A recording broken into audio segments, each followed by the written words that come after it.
nouveau numéro de votre émission Priorité Santé, mesdames et messieurs.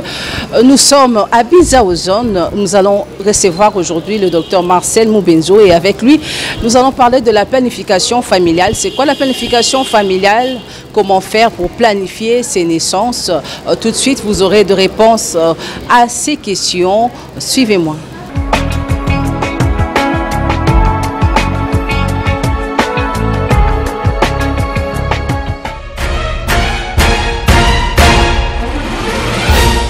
Voilà, mesdames et messieurs, je suis à présent avec le docteur Marcel Moubenzo, comme je vous ai annoncé au début de cette émission. Et avec lui, nous allons essayer de parler de la planification familiale. Ne quittez pas vos écrans, restez branchés. Nous sommes déjà avec lui. Bonjour, docteur Marcel. Bonjour, madame la journaliste.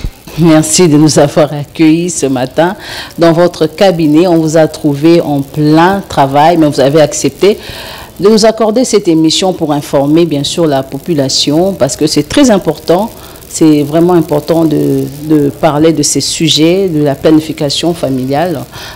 Sans plus tarder, nous allons entrer dans le vif de notre sujet en commençant par savoir c'est quoi la planification familiale. Merci pour la question, elle est vraiment très pertinente de chercher, de connaître qu'est-ce qu'on entend par la planification familiale. La planification familiale, par définition, c'est l'ensemble des méthodes qu'un couple s'est choisi pour planifier la naissance.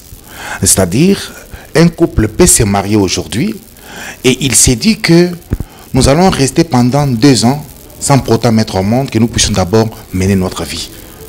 C'est un planning familial. C'est au couple de pouvoir se choisir combien d'enfants on aura. Et les premiers, on l'aura après peut-être une année. Et lorsque le couple aura cet enfant, il va encore pouvoir se définir, se décider pour dire après combien d'années on peut encore avoir un autre enfant. Tous ces rassemblages d'éléments, c'est ce qu'on appelle planning familial. C'est-à-dire connaître le nombre d'enfants qu'on doit mettre au monde.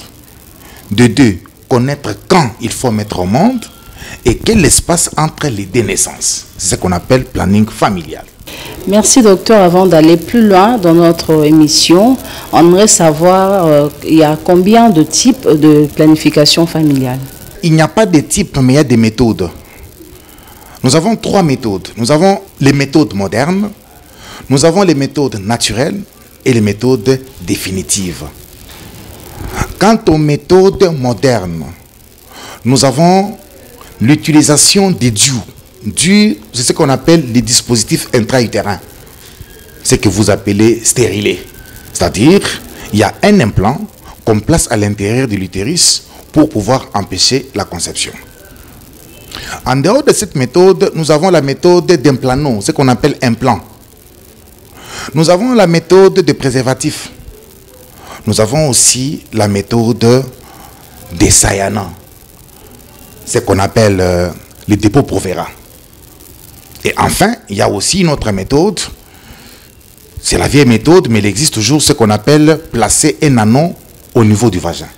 Ça, c'est dans la catégorie des méthodes modernes. Méthode naturelle, c'est l'abstinence. L'abstinence sexuelle. La personne dit, je ne vais pas faire les rapports sexuels. Pourquoi ? Parce que je ne vais pas concevoir. C'est une méthode naturelle. Autre méthode naturelle, c'est la méthode des calendriers. Vous savez que j'ai un cycle de 26 jours et ma période d'ovulation, c'est au 12e jour. Pourquoi? Parce que les cycles mensuels ont des phases. Nous avons la phase lutéale, la phase folliculaire et la phase lutéale. La phase folliculaire, c'est la phase qui change, mais la phase lutéale ne change pas parce qu'elle est toujours une phase de 14 jours. Alors, si je m'hasarde autour du 10e jour, 11e jour, je risquerai de tomber enceinte. Quand vous parlez des 10e, 11e, c'est parce que vous êtes devant votre calendrier. C'est comme ça on dit méthode de calendrier. Nous avons aussi la méthode de température. Chez nous, en gynéco, nous parlons de la courbe ménothermique biphasique qui est hyperthermiante. Vous savez que lorsque la femme est pendant la période d'ovulation, au début du cycle mensuel, la température chute. Ce qu'on appelle les points de nadir, qui montrent que la femme maintenant vient d'ovuler. Et par après, il y a un pic qui va monter vers certaines températures qui seront un peu élevées. C'est-à-dire, si peut-être au début du cycle, la température était autour de 36,1, 36,2, avec les points de nadir, lorsqu'il y a un pic, vous aurez une température de 37, 37,2 et qui va rester comme ça jusqu'aux règles prochaines. Et dès que la femme règle, la température baisse. Mais si la température ne baisse pas, c'est-à-dire qu'elle est déjà enceinte. Vous voyez, ça sont des méthodes naturelles. Nous avons aussi des méthodes définitives, telles que la ligature tubaire. La femme arrive, vous opérez, vous ligaturez les trompes, c'est-à-dire on ferme les trompes. Or, la fécondation s'est faite au niveau du tiers externe de la trompe. Or, quand vous avez fermé, il n'y aura pas passage des spermatozoïdes pour rencontrer l'ovule au niveau de la trompe. Et l'autre méthode définitive, c'est la vasectomie pour l'homme. Voilà les trois méthodes principales qui pourront nous aider à pouvoir faire le planning familial.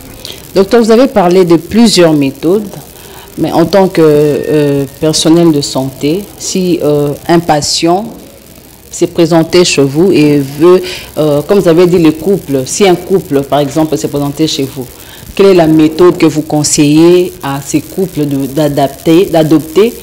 Quelle est la méthode que vous conseillez au couple de choisir parmi ces trois méthodes?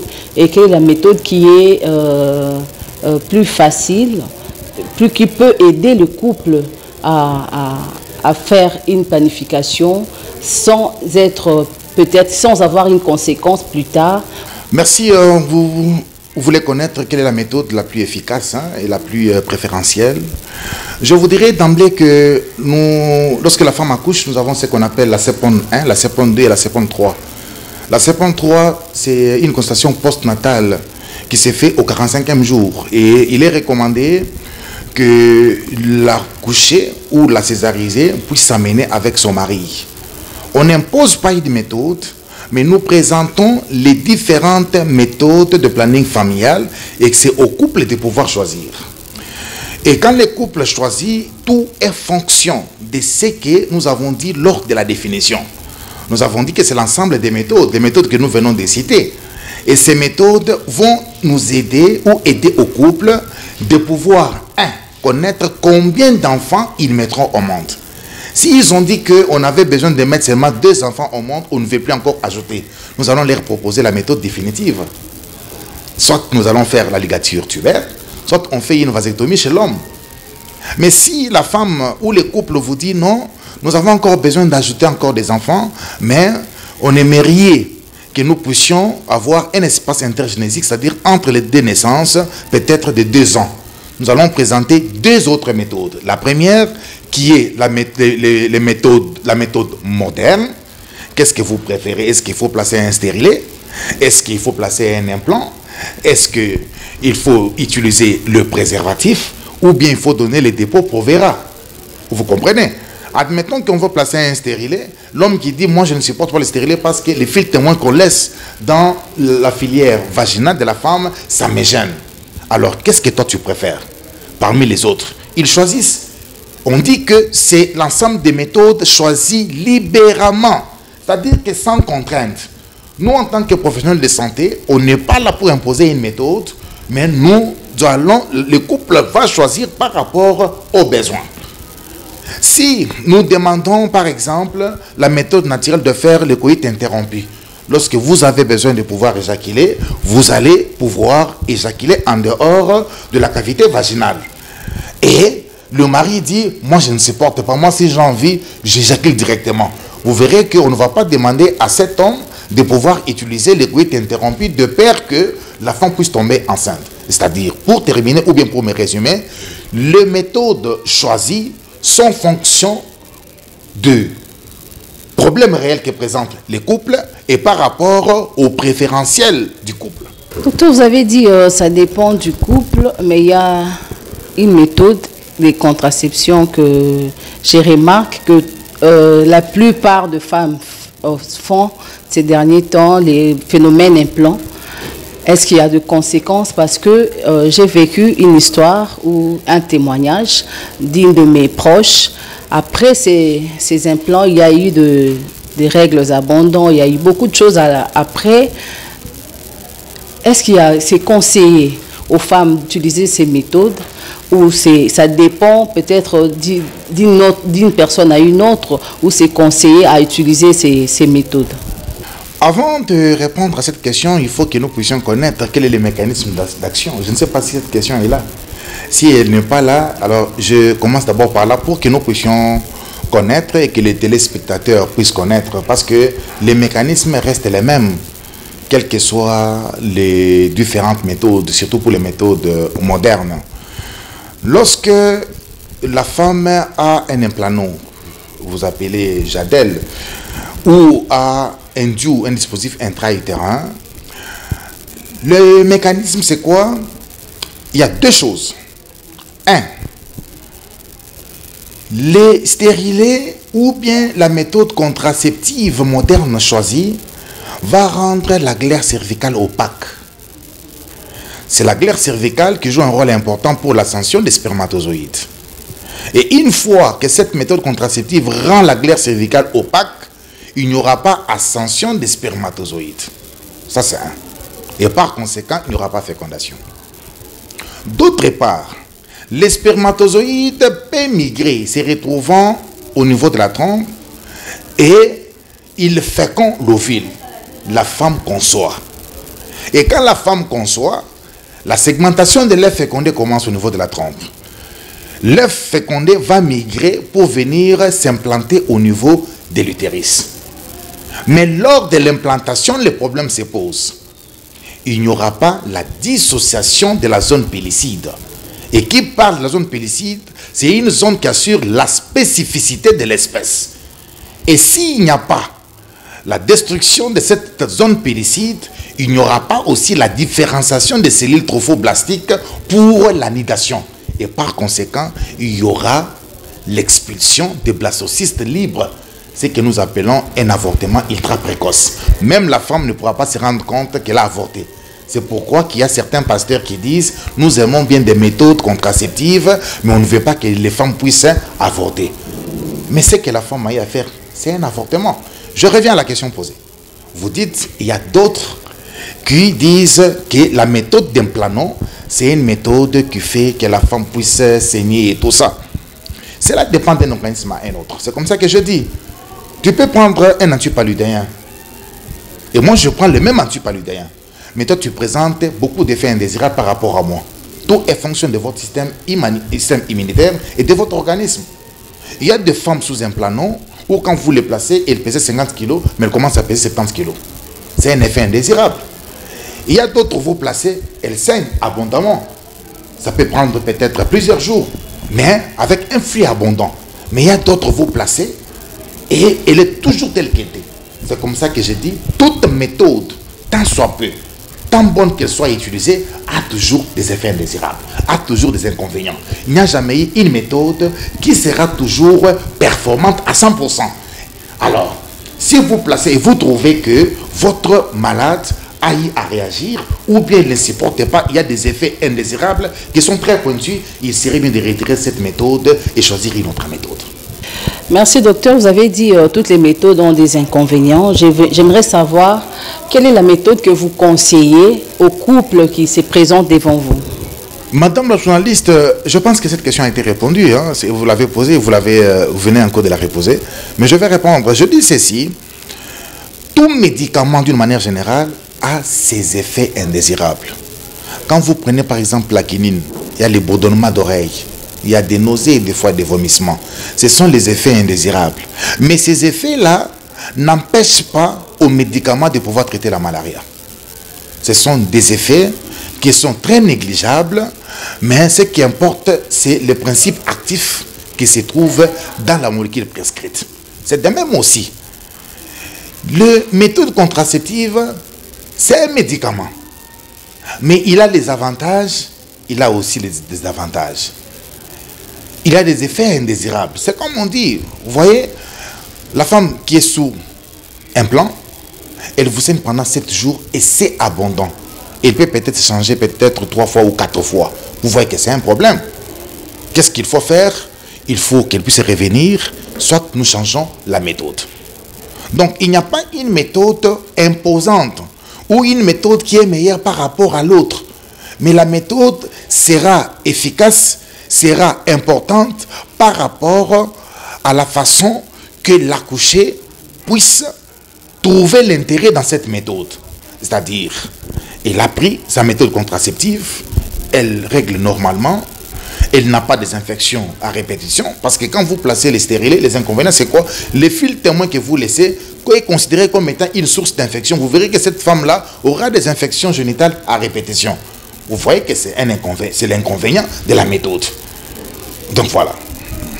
Merci docteur, j'aimerais savoir, est-ce que c'est important à tous les couples d'adopter la planification familiale ou c'est conseillé ou ce n'est pas conseillé par exemple, à un couple qui met au monde chaque année? Est-ce qu'il y a des inconvénients? Et quel est le rôle de l'homme pour la planification familiale? Je vais répondre en disant que ce n'est pas à l'homme de s'imposer par rapport au planning familial. C'est un problème des couples. En matière de couple, il n'y a pas un qui décide sur l'autre, mais c'est le couple qui décide sur l'intérêt ou bien le bien-être familial. Alors, partant de l'intérêt que nous trouvons dans le planning familial, la première des choses, pour un couple qui n'est pas marié ou les fiancés, c'est pour d'abord éviter les grossesses non désirables. Une femme qui n'est pas encore prête pour concevoir, ou un couple que pendant les fiançailles, ils ne sont pas encore prêts pour avoir des enfants, ils ne peuvent pas s'hasarder. Ils doivent chercher quelles sont les méthodes qu'ils doivent utiliser pour éviter des grossesses non désirées. Pour les couples ou les mariés, l'importance du planning familial, c'est pour d'abord la bonne santé materno-infantile. Qu'est-ce que je vais dire? L'organisme de la mère a besoin d'un repos, a besoin de se reconstituer. Si vous remarquez la femme quand elle vient à peine d'accoucher, les 2 jours ou 3 jours qui suivent, vous allez voir qu'elle revient, elle se rajeunit. Elle devient de plus en plus belle et jolie. Et l'homme est toujours en train de tournoyer autour d'elle pour pouvoir encore exprimer son sentiment. Nous sommes à la télévision, il y a d'autres choses qu'on doit quand même parler avec beaucoup de réserve parce qu'il y a les enfants quand même qui sont là. Alors, pour éviter d'aggraver ou bien de détruire la santé maternelle, il faut qu'il y ait un planning familial. Donner le temps à l'organisme de la mère de pouvoir se régénérer et de pouvoir être en mesure encore de pouvoir donner un bébé dans un espace ou dans un intervalle de temps raisonnable. Ça, c'est du côté de la mère. Vous savez qu'on ne peut pas sévrer un nourrisson à 2 mois ou à 3 mois, à moins qu'il y ait peut-être certaines indications qui nécessiteraient de pouvoir sévrer. Prenons le cas de VIH-Sida. On ne va pas demander à la maman de pouvoir donner le lait maternel à son bébé. Il faut sévrer. Dans le lait maternel, il y a beaucoup d'éléments. Il y a beaucoup de protéines, il y a des glucides, il y a de l'eau. C'est comme ça que nous sommes parmi les gens qui ont accepté l'allaitement exclusif au lait maternel. C'est pour éviter beaucoup de maladies diarrhéiques, beaucoup de maladies des mains sales, ce qu'on appelle des maladies, des mains sales ou bien des maladies du péril orofécal. Vous comprenez? Vous allez donner le temps à votre bébé de pouvoir grandir normalement. Alors, si la maman conçoit, vous devez savoir que son organisme est perturbé et que le lait qu'il devait donner à son bébé qui a peut-être 6 mois ou 7 mois de vie va compliquer le bon développement de ce bébé. C'est comme ça que vous verrez que la plupart des bébés sont des kwashiorkor, sont des malnutris à cause de non-respect de l'espace intergénésique. Toujours l'intérêt du planning familial. Le planning familial nous aide aussi à pouvoir faire un bon développement socio-économique. Vous n'allez pas me dire que tout le monde a les mêmes moyens. Il y a des gens de basse classe, de bas niveau socio-économique qui se recherchent encore. Aujourd'hui, avec la gratuité de la maternité, il y a quand même un tout petit peu un soulagement pour les couples. Mais le problème se pose toujours. On vous a aidé à pouvoir accoucher gratuitement. Mais ce n'est pas le gouvernement qui va vous donner l'argent pour nourrir la maman et les bébés. Imaginez-vous, ce n'est pas le gouvernement qui va vous donner l'argent pour vêtir votre bébé ou bien votre épouse. Et tu n'as pas seulement un seul bébé, tu peux peut-être avoir les autres. Tu as quand même toute la famille qui est sur ta tête, sur tes épaules. Et que après 6 mois, après 7 mois, la maman tombe encore enceinte. Les poches seront vides, les poches sont vides. Vous êtes en train de chercher à comment encore se ressourcer. Donc vous voyez, face à tous ces problèmes, il est préférentiel de pouvoir respecter un espace intergénésique, c'est-à-dire entre les deux naissances d'au moins de 2 ans, pour assurer le bon développement de la mère, de la santé de la mère et la santé aussi de la maman ou la santé des couples mère et enfant. Vous avez dit que la planification familiale est importante. Est-ce que vous avez déjà commencé à intégrer cela quand, par exemple, vous recevez les femmes, ou comment pensez-vous intégrer cela dans le programme de la santé? Merci Madame la journaliste. Je sais qu'au niveau du pays, nous avons tout un programme, ce qu'on appelle le programme de la reproduction. Et c'est au niveau de ces programmes que définit les normes de planning familial. Et dans chaque structure médicale qui se respecte, nous faisons le planning familial. Raison pour laquelle nous vous avons dit que nous avons la CEPON 1, la CEPON 2 et la CEPON 3. La CEPON, c'est la consultation postnatale, c'est-à-dire une consultation après la naissance. CEPON 1, c'est après, à la 6e heure de naissance. Et CEPON 2, c'est au 3e jour de naissance. Et CEPON 3, c'est au 45e jour. C'est-à-dire, c'est au 45e jour que soit le médecin, soit la sage-femme donne des conseils. Comment est-ce que vous pouvez protéger les bébés que vous avez? Comment est-ce que vous pouvez faire un bon planning familial? On demande à la femme, dès que tu vas voir tes premières règles, il faut revenir vers nous pour que nous puissions vous dire comment est-ce que vous pouvez faire un bon planning familial. Et ce planning familial, nous demandons toujours aux couples de pouvoir venir, parce que des fois, nous les hommes, nous sommes compliqués, pour que vous puissiez, que les hommes viennent écouter la leçon, écouter l'éducation sanitaire. Et ce n'est pas que nous les remettons, nous les réunissons dans une salle. Non, c'est couple par couple, ensemble avec un professionnel de santé, pour donner la bonne méthode, les bons enseignements pour l'intérêt de la femme ou pour l'intérêt des couples mère et enfants. Ça s'est fait dans les hôpitaux. Merci, docteur. Nous arrivons déjà à la fin de cette émission. Il y a des familles qui nous suivent, il y a des couples qui nous suivent. J'aimerais que vous puissiez donner un conseil à ceux qui négligent jusque-là la planification familiale, à ceux qui ont peut-être peu de moyens, et mettre au monde chaque année comment ils doivent se comporter, comment ils doivent faire pour quand même essayer de respecter la planification familiale. Merci à nos téléspectateurs qui nous ont donné le temps pour pouvoir nous suivre. Je pense que je placerai un mot. Le mot que je vais placer, c'est en fonction de la définition. Dans la définition de planification familiale ou de planning familial, nous avons dit que la tâche est au couple de délibérer librement le nombre d'enfants qu'ils doivent mettre au monde. Nous ne sommes plus à l'époque antique où on disait qu'avoir beaucoup d'enfants, c'est une richesse. Aujourd'hui, avec la situation socio-économique, Avec ce qu'on nous paye, nous sommes incapables de pouvoir relier les deux bouts du mois. Il y a pour certains qui ne sont pas parvenus à aller plus loin avec les études. Pourquoi? Parce que le parent n'avait pas assez de moyens.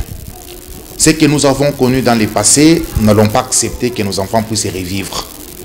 D'où l'intérêt de pouvoir déterminer ou délimiter un petit nombre d'enfants pour leur survie. Quand on parle de leur survie, c'est tout un paquet. Si moi je n'ai pas eu la chance d'aller en Europe, mais je ferai l'effort pour que je puisse avoir même des enfants et que je sois à mesure de pouvoir peut-être les envoyer en Europe. Ça sera de l'avantage. Ça sera une histoire que quand vous allez parler à vos enfants, ils comprennent que nos grands-parents avaient commis d'erreurs, mais notre papa a fait l'effort de pouvoir faire le contraire. Si aujourd'hui on est incapable de pouvoir manger la viande, pourquoi? Parce que j'ai 10 enfants. Si je vais acheter 1 kilo de viande, on doit manger la soupe ou bien on doit manger la viande. Mais si j'ai des enfants, avec 1 kilo, ils doivent manger et d'autres, on peut garder d'autres même pour les jours qui suivent. Aujourd'hui, si j'ai 10 enfants, on me paie $100, je serai incapable de pouvoir acheter de beaux habits à mes enfants. Je dois aller chercher des habits de friperie pour pouvoir. Mais regardez, les enfants là seront à l'école. Ils se comparent aussi à d'autres enfants. Mais qu'est-ce que nous avons fait?